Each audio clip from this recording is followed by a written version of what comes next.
Welcome to episode 8 of the Wellness Connection with Fiona Kane. I'm your host, Fiona Kane, and today I'm talking about, is it time to choose you?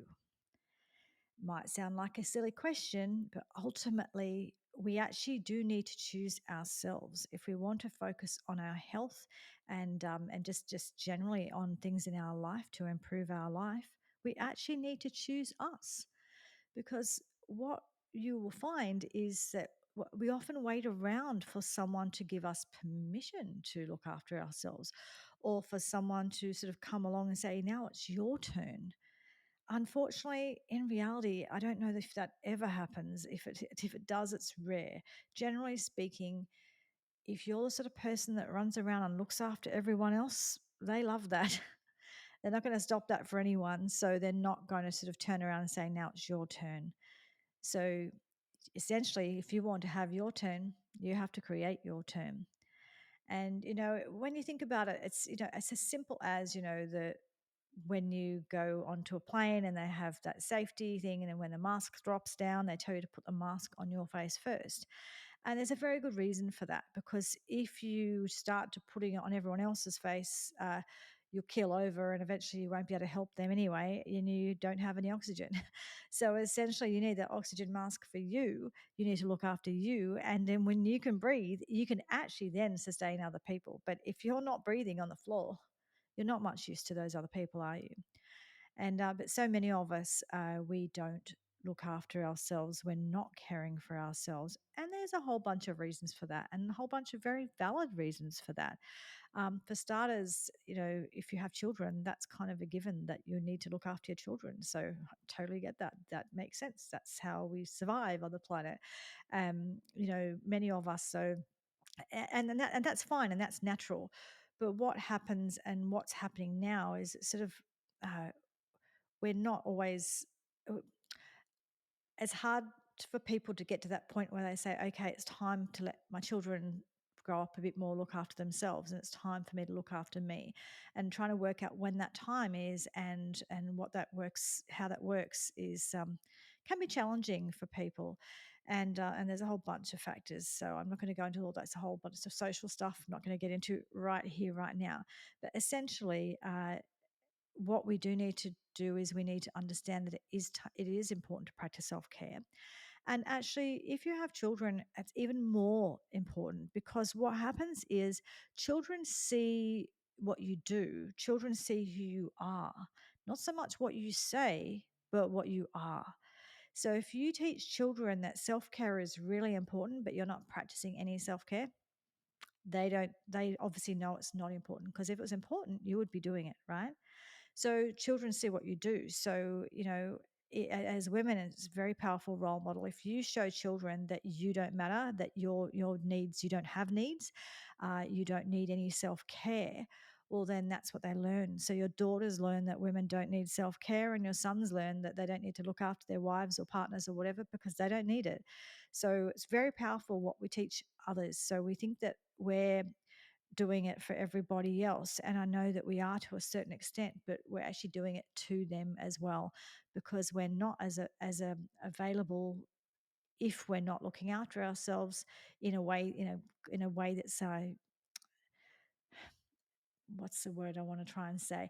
Look, if you're feeling better, if you've got more energy, you can be a lot more present with people. Whereas if you're exhausted and just worn out, it's harder for you. So you can be more present in a really great way when you're looking after yourself. And also, like I said, you're teaching your children what self-care looks like or doesn't. So it's really important that you show what that is. So, like I said, you don't just, someone just doesn't come up to you and say, it's your turn now. You actually have to claim your turn. Essentially, it's as simple as that. You have to claim your turn.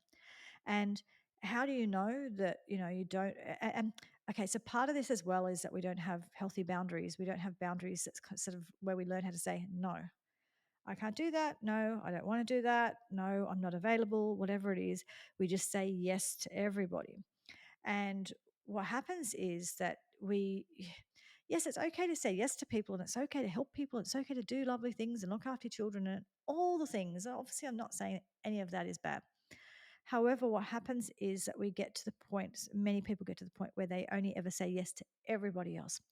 And when that is what you're doing, you are only ever saying no to yourself, right? Because every yes to someone outside of you is a no to you. And it's really, really important that there are some yeses for you as well. So if you understand that that yes to somebody else is a no to you, that's maybe a different way of thinking about whether or not you want to say yes to that thing. Sometimes you do, sometimes maybe you don't. And the way that you will know that is if you, first of all, if you're just feeling absolutely exhausted and wrung out and used and abused, there's a clue. Big clue there, right? But also, it's when you're feeling resentment.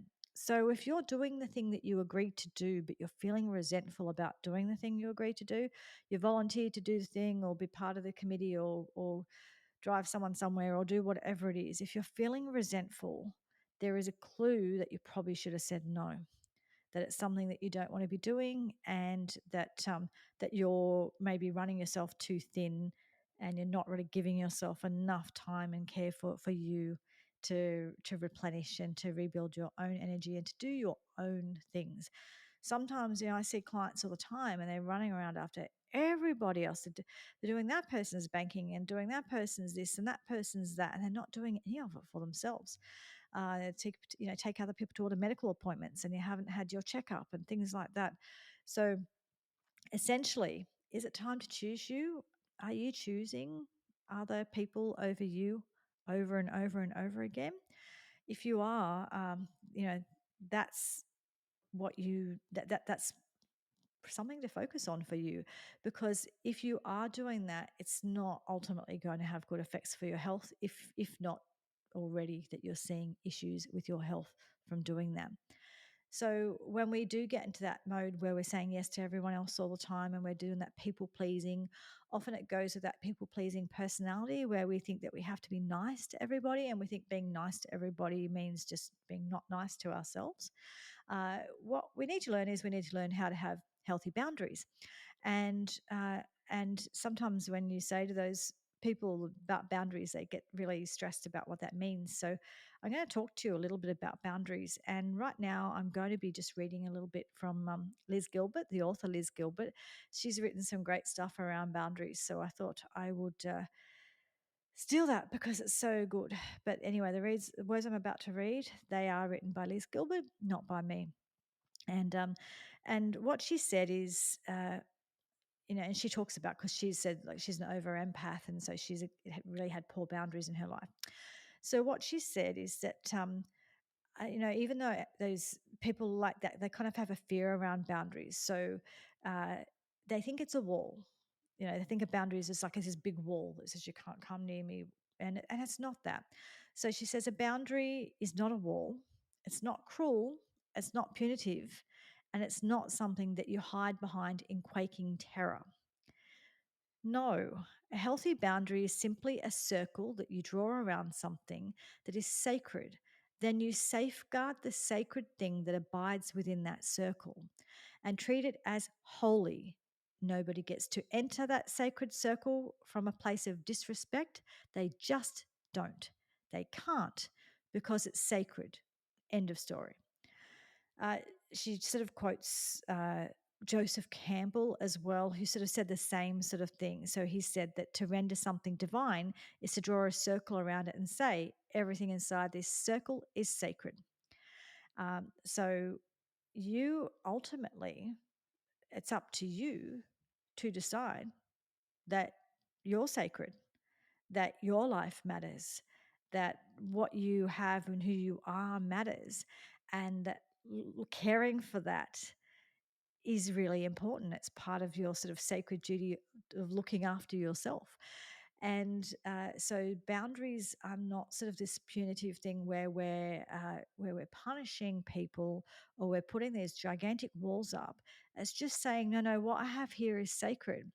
And so when you choose to say no to someone because you need some time, to rest, or because you need to go to the gym, or you need to go for a walk for you, or you have a medical appointment, or you might want to go and get your hair done, or whatever it is, But when you do that, that's actually a healthy boundary. So it's a healthy boundary saying, no, no, what I need to do for me is actually equally as important. And sometimes I even have people say, oh, but oh, I can't tell them I need to go to the hairdressers. That's going to sound terrible. So, well, first of all, you don't have to tell them. So when you're saying no, and unless it's your job and you're supposed to be at your job or something, but generally, as an adult, in your own time, that is your time, you don't have to justify to anyone else what you're doing with your time. So if you don't want to look after the grandchildren, or if you don't want to run the errands for the person, or whatever the thing is that if you don't want to do overtime or whatever it is that you want to say no to, you don't have to say, well, because it doesn't have to be the only reason you can't do it is because you're in an ambulance on the way to the hospital dying, right? You can say no because you want to lay on the lounge and watch Netflix. You can say no because you want to go and get your hair done, whatever it is. And you don't have to explain that to anyone else. You don't even have to tell anyone else what it's about or explain it or justify it. You're grown up and you choose what you do with your time. And practicing deep self care is actually when you check in and kind of go, what do I need? What does that look like? And I've done earlier, I did an episode about self care where I was talking about that. And it could mean laying on the lounge watching Netflix, could be getting your accounts done, your tax done, could be getting your hair done, doing that medical appointment, whatever it is. You do not have to get permission from anyone else or get forgiven for it or tell them what you're doing or explain it, and you don't have to have some great big reason to explain why you can't do the thing for them. It's just like, no, I'm not available, I'm not going to be able to do that. Or it could just like, my week is so full, just can't take anything on this week. And sometimes boundaries, sometimes it looks like no, sometimes it looks like not now. Sometimes it's all different variations on it. But essentially, if you're feeling resentful when you're doing the thing, you know that you've crossed your boundary and that you need to learn to hold firm those boundaries. If you're not used to doing that and people are used to kind of crossing over your boundaries, they won't take really to it so well when you start having boundaries. But that's okay. You just keep holding them up. You just keep holding them up. You just keep holding them up. They'll keep pushing as long as they can. And then when they realize that you're not going to drop everything and say how high every time they want something, they'll go looking for someone else to do that for them, to fulfill that role for them. They're not real friends. People who want that from you don't really care about you and aren't real friends if they want you just to drop everything all the time for them for every single thing. So to look after yourself, to choose you, you have to learn to say no or not now to other people. And Brene Brown has a really great thing that she does. She said that when someone asks her to do something, I think her example was like the bake sale or something for school. Someone said, "Can you bake 3 dozen cookies for the bake sale?" And she's thinking, "There's no way between now and then I'll have time to do that." But she normally would have said, just always said yes. Oh yes, of course I will.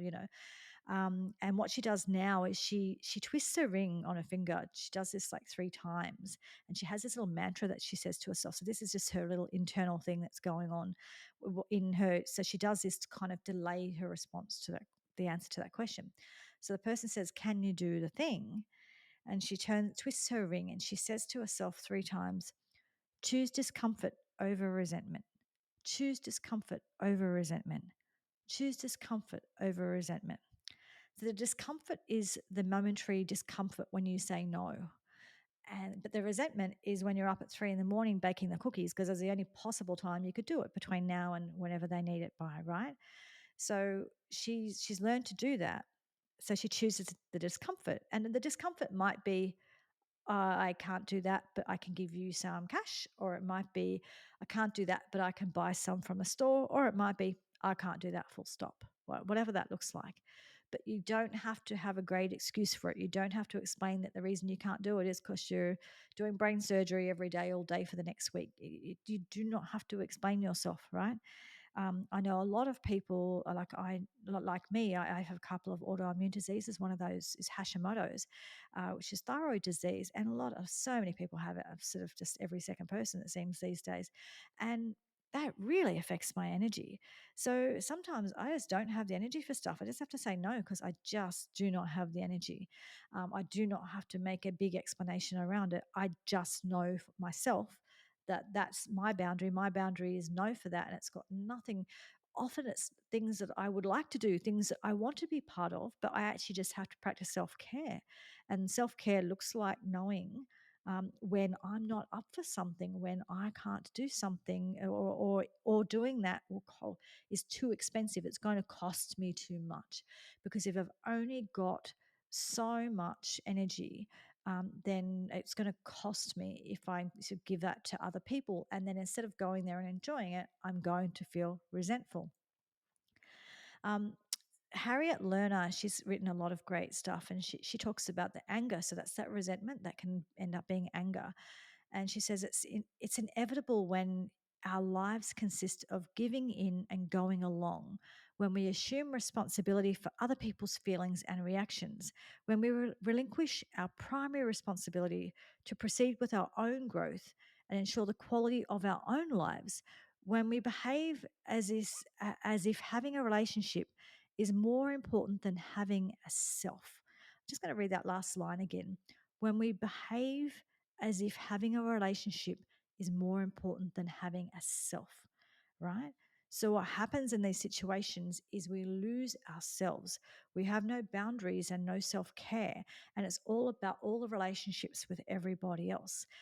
We lose ourselves because we give away all of our energy, all of our gold to those other people, and we don't keep any of it for ourselves. So if you are starting to feel resentful, if you're feeling angry, there's a clue in there that this might be something that you are doing, where you are actually giving your energy to other people and you're not prioritizing yourself. And like I said before, the only person who's going to change that is you. You're the only person who can change that. And what she said, like with Harriet Lerner, when she said in this quote, she said, we assume responsibility for other people's feelings and reactions. So the other thing is that people are worried, well, how's someone going to react if I say no? That's not really your problem, right? Um, you're not responsible for other adults. I'm not talking about domestic violence and things like that. Obviously, that's a whole other story, and that needs to be dealt with differently. But I'm just talking about in everyday life.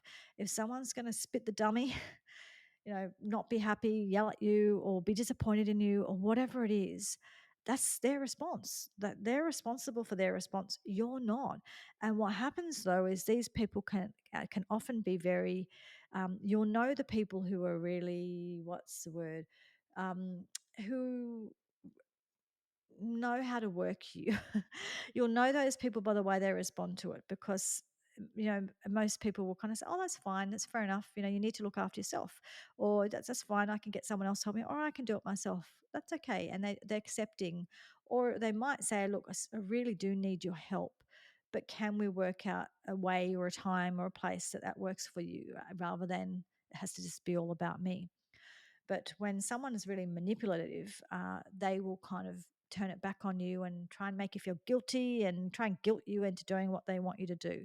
So if you see someone guilting you back into it, if you kind of, when you say no, by the end of saying no, you've said yes, and you've said yes to more things, and you're feeling guilty and apologizing, you're dealing with a master manipulator who's actually manipulated it to make you think that you're doing something wrong by saying no.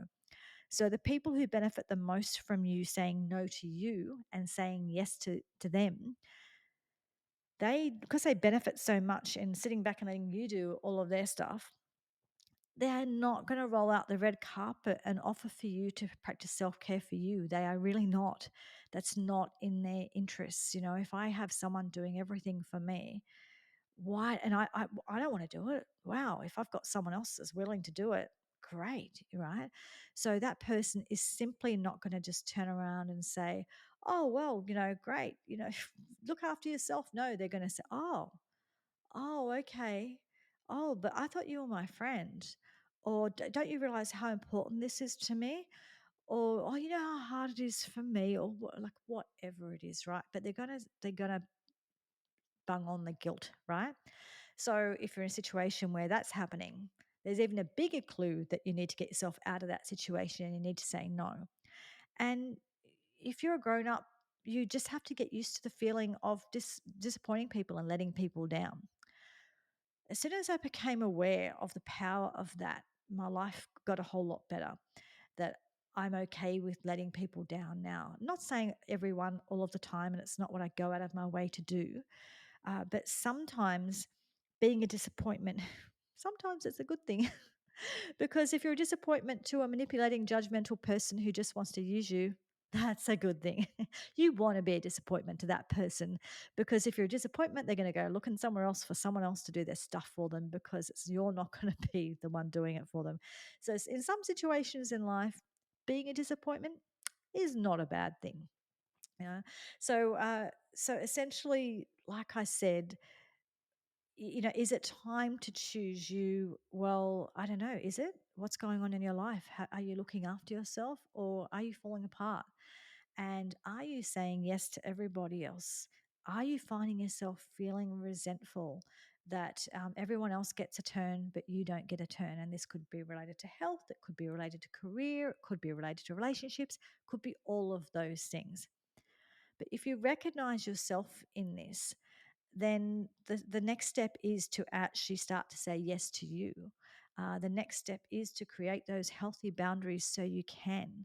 And the thing about those healthy boundaries is they're not like, it's not a one stop thing where you kind of go, oh, here's the boundaries. This is my boundaries, everybody. I'm not going to do that anymore.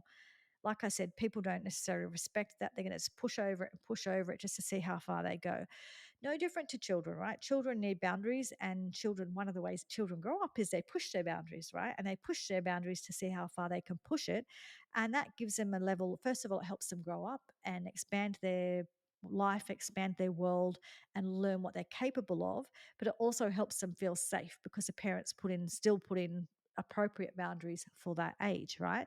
So that's appropriate boundary pushing that children do, and that's how they grow up. That's all part of it, right? But you can see what they do though is they push the boundary to see where the boundary is, right? And so that's kind of what these other people in your life will be doing. And you tell them here's the boundary, but then they think, oh, I know they said the boundary is there, but so I wonder if I can push it a little bit further. And they do it a little bit, little bit, little bit, little bit. And then what happens is when you do cave in and do the thing for them, they then assume, well, forget that boundaries book she told me about. We're not doing that anymore. We're just going to go back to how it was. It's a bit like, I know it sounds weird, but it's a bit like a dog, right? When you have the dog sitting, if you say to the dog, you're not allowed on the carpet, you're not allowed on the lounge, you're not allowed on the bed, the dog is obviously going to push that. Most dogs will they'll have a go, won't they? Right. And if you just sort of say, oh, that, if you just say once you can't go on the carpet, you can't, they're going to keep trying it, right?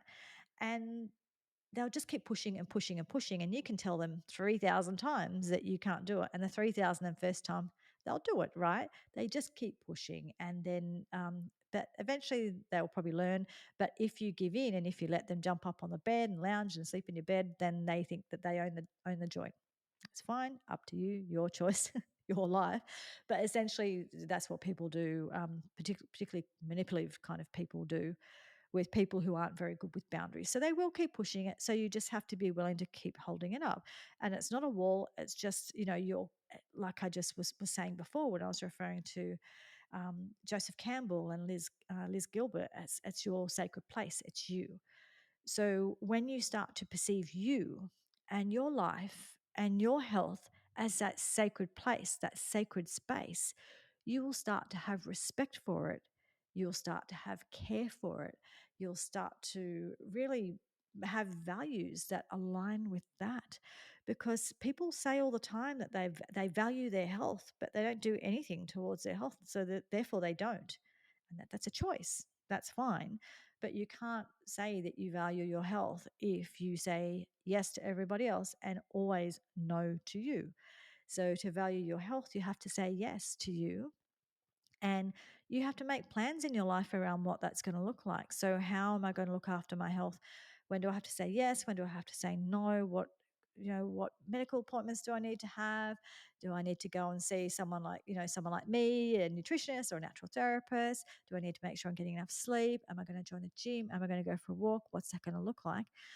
But to look after yourself, you need to learn what to say no to. You need to learn what to say yes to. You need to have healthy boundaries that you continually upkeep. And essentially, you need to know that that space where you are, that sort of divine space of who you are, is important and has value. And the only person that will know that value, that will hold that value and do something about it is you. Unfortunately, no one is going to come up to you and give you an invitation. Doesn't work that way, unfortunately. So, really, really important when we look at self care, when we look at uh, choosing ourselves, it really is a conscious choosing.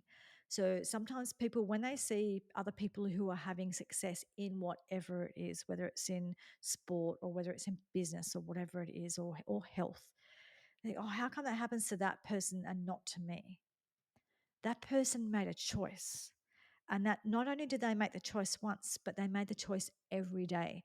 Because we make choices every day, because you might join the gym, but never go. So the choice has to be every time you go to the gym, every time you choose to go or not to go, there's the choice. So the choice happens every day. Every day you have the choice of whether or not to drink water, whether or not to go to the gym or walk or get enough sleep or eat well or whatever it is. We have multiple choices, thousands of choices every day. And they all go towards our outcome, and they are all a choice. So you're choosing the outcome. I'm not saying there's not other factors around your outcome and all that kind of stuff. I get it. I totally get health is complicated. However, and life is complicated, but you are making choices all of the time. Those choices lead to your outcome. You don't make the choice once, you make it over and over again. So what's the difference between that person and you? I don't know. Have a think about it. Are you making the choice? Are you choosing you? And are you choosing the behaviors that will get you to where you want to go? So anyway, I think I might leave it at that today. I'm not going to do any news this week because I think that's enough. Is it time to choose you? Is it time to create some healthy boundaries? If you need help with any of that, I can certainly help you. That's what I help a lot of my clients with. But yeah, that's really important. It's a really important place to start. If you know that you're not looking after yourself, you can't look after yourself until you choose you. So, yeah, are you choosing you? If not, why not? Maybe it's time to start choosing you. Okay, thanks. I'll talk to you again next time. Thanks. Bye.